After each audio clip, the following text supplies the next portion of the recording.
Olá, queridos e queridas alunos do nono ano. Esse conteúdo que eu vou explicar agora ele é um pouco complicado, tanto que parte dele eu vou explicar quando nós voltarmos às aulas presenciais. E caso vocês não entendam, depois vocês podem me mandar uma mensagem por WhatsApp, assistam o vídeo novamente, certo? E podemos marcar na segunda-feira mesmo uma aula online. Não marcarei essa semana, pois vou fazer uma cirurgia amanhã, beleza? Mas na segunda acho que consigo atender todos vocês. Então vamos lá, o átomo. Vamos revisar o que nós estudamos nos conteúdos anteriores. O átomo, ele vai constituir a matéria. Mas o que é matéria? Matéria, né? História, geografia, ciência. Não, no caso, eu estou me referindo à matéria, que é tudo que tem massa e ocupa lugar no espaço. Então, em química, física, nós vamos usar muito esse termo. Então, matéria é o quê? É tudo que tem massa e ocupa lugar no espaço. O sol é matéria, a água é matéria, o ar, o carro, a mesa, você. Tudo isso é matéria, pois ocupa um lugar no espaço. E a matéria ela é formada por átomos. Só que os cientistas começaram a pensar em como que é formado esse átomo. Vocês responderam isso aí na atividade passada. Então começou pelo Demócrito, por Dalton, em que eles achavam que o átomo ele era a menor parte da matéria.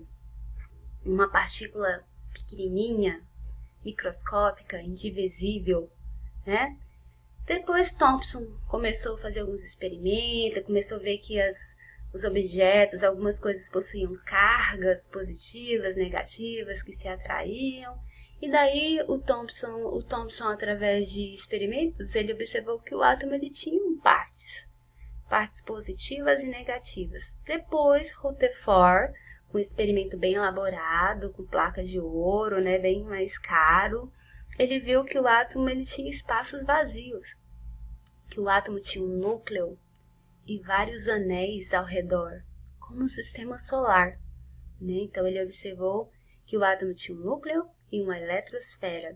E depois Bohr descobriu que o átomo tinha uma eletrosfera com vários elétrons, várias camadas, né? Essa eletrosfera. E nós chegamos a esse modelo aqui. Então o que eu vou cobrar de vocês, alunos de nono ano? Tem que saber que o átomo tem duas partes fundamentais, núcleo e eletrosfera. O que tem dentro do núcleo? Prótons, nêutrons. Aluno de nono ano tem que saber que os prótons e os nêutrons estão dentro do núcleo. Ao redor do núcleo tem a eletrosfera, que são essas órbitas aqui, esses anéis. E nesses anéis, na eletrosfera, existem os elétrons. Carga dos prótons, positiva. Positiva. Do elétrons, negativa. Por que os elétrons ficam girando? Porque eles são atraídos pela carga positiva do núcleo. Nêutron tem carga? Não, professora. Neutro é neutro. Beleza? Qual é a parte mais pesada? A massa do átomo está onde? No núcleo. Massa é o quê? Soma de prótons mais nêutrons. O elétron ele é leve, super leve. Quase 1000 vezes mais leve do que o próton. O que mais nós aprendemos? Quem não estudou isso, procure estudar. O átomo ele vai ter o quê? O prótons, né? Esse próton é chamado de número atômico. Ok? Prótons é o número atômico. Então, número atômico. E aí, o que os cientistas fizeram? Vou passar para frente, depois eu volto. Eles descobriram que os átomos, vários átomos aí, eles colocaram tudo numa tabela periódica. E nessa tabela, cada átomo vai representar um quadradinho, que é um elemento químico, certo? Então, o átomo ele é um elemento químico. Cada quadradinho da tabela periódica é um tipo de elemento químico, beleza? E os cientistas descobriram o quê? Começaram a dar nome aos bois, né? Então, elemento químico, cada átomo vai ter um nome. Esse nome pode ser em homenagem ao cientista, o lugar que Então, depois que a gente vai fazer esse estudo, nós vamos ver que cada átomo, cada elemento tem sua história. No caso aqui do hélio, do elemento químico hélio, então todo átomo vai ter um nome, nesse caso é o hélio, um símbolo, representado por uma letra maiúscula, pode ser uma maiúscula, minúscula. Quem escreve tudo igual tem que saber diferenciar, sempre vai ser uma letra maiúscula e uma minúscula. Não quero tudo maiúsculo, senão vai tirar, vou colocar como errado na prova. Número atômico é o número menorzinho, que é o número de prótons. Número atômico é o número de prótons. Aprende, decora, escreve na cama, na geladeira. Número atômico, número de prótons. E aqui o número de massa, que é o número maior, beleza? Então, nesse caso, o número de prótons é o número atômico, 2. O número de elétrons é o mesmo de prótons. E o número de massa já está aqui, é o 4. E qual é o número de nêutrons, professora? Nêutrons vai ser sempre a subtração da massa pelo número de prótons. Sempre a subtração do maior pelo menor. Número de massa menos prótons, eu tenho nêutron, que também vai ser 2. Outro exemplo, para ver se você aprendeu. Professora, como que eu faço para representar esse número atômico? Quando nós voltarmos às nossas aulas, a gente vai praticar isso aqui. Então, o símbolo no meio, número de massa, quando você for representar no seu caderno, a massa vai ficar em cima e o número atômico embaixo. Toda vez que você for desenhar no seu caderno, sempre o número é regra do Instituto de Química. Número de massa em cima, número de prótons embaixo, tá?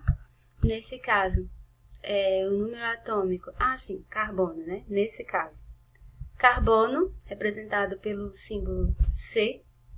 Número de massa é o de cima, é o maior. Lembrando que o número de massa é representado pela letra A. Então, número de massa, 14, beleza? Número de prótons, 6. Elétrons é igual, prótons.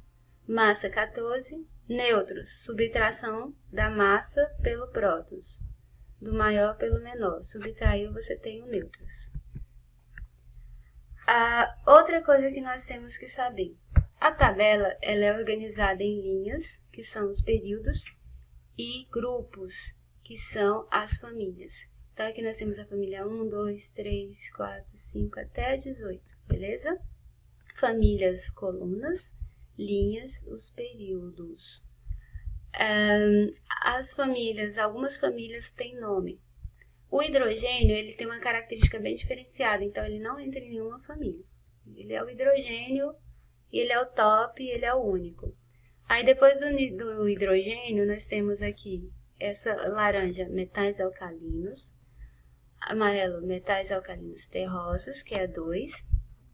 Aí esse aqui é uns elementos de transição, então os cientistas não deram nome específico. Essa aqui é a família 13, é a família do boro, 14, família do carbono, 15, família do nitrogênio, 16, família do oxigênio ou calcogênios, a 17 são dos halogênios e a última é dos gases nobres, certo? Então tudo tem nome aqui na tabela periódica. Tudo tem sua família e sua tradição. Aqui na tabela tem uns elementos que são muito parecidos. São irmãos gêmeos. Não, brincadeira. São muito parecidos, só que se colocasse eles aqui alinhados, ia ficar muito feio. Aí colocaram só um espacinho que representa eles. Que são, bem difícil o nome deles, são os lantanídeos e os actinídeos. Eles ficam separados aqui, tá? Mas eles correspondem aos elementos de 57 a 71 e 89 a 103. A tabela periódica ela é organizada pelo número atômico, pelo número de prótons, certo? Então aqui nós temos o elemento que tem um prótons, 2, aí depois na segunda linha, 3, 4, 5, 6, 7, 8, 9, 10. Então ela é organizada pelo número atômico.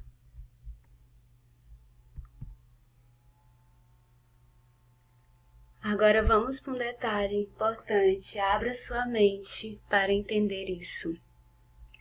O átomo, quando ele está estável, bonitinho, glamuroso, a quantidade de prótons vai ser igual à de elétrons. Mas pode acontecer que o átomo ele vai perder elétrons. A única coisa que o átomo perde ou ganha é elétrons. Quando ele perde ou ele ganha, ele é chamado de íons. Porque agora, nesse momento, ele vai ficar eletrizado, certo? Então, quando ele está eletrizado, quando ele ganha ou perde carga, ele é chamado de íons e vai ficar eletrizado. Certo? Já vou adiantar porque eu gosto muito de falar. Então, quando ele perde elétrons, ele vai ficar positivo. Ele vai ser um íon positivo. Quando ele ganha, ele vai ser um íon negativo. Beleza? Então, o que vai ser um íon? É um átomo que ganhou ou perdeu elétron. Está eletrizado. Então, quais são as cargas que o íon pode ter? Ou ele vai ser positivo ou ele vai ser negativo. Quando ele é positivo, ele é o cátion. Quando ele é negativo, ele é chamado de ânion. Então, o que acontece? Um átomo ele pode ser generoso e ele pode doar o seu elétron para outro. A única coisa que o átomo ganha ou perde é os elétrons. Certo? Então, aqui está mostrando um sódio que está doando o seu elétron para o cloro. Como se fosse um filho. Quando um átomo, ele tem... Aí vocês têm que decorar isso aí. Quando o átomo está positivo, ou seja, ele perdeu o elétron. Se ele perdeu o elétron, lembra que o elétron é negativo. Se ele perdeu o elétron, então ele vai ter uma quantidade maior de cargas positivas e uma menor quantidade de carga negativa. Gente, olha aí, ó. 1, 2, 3, 4, 5. Então, a carga positiva, P, positivo, é maior. Então, quando ele está mais positivo, cátion. Quando ele está menos, né? Menos positivo, ele vai estar negativo. Então, ele vai ser ânion. Esses são os nomes e aprendam. Aí que vem o difícil, nós vamos ver isso aí em outro vídeo.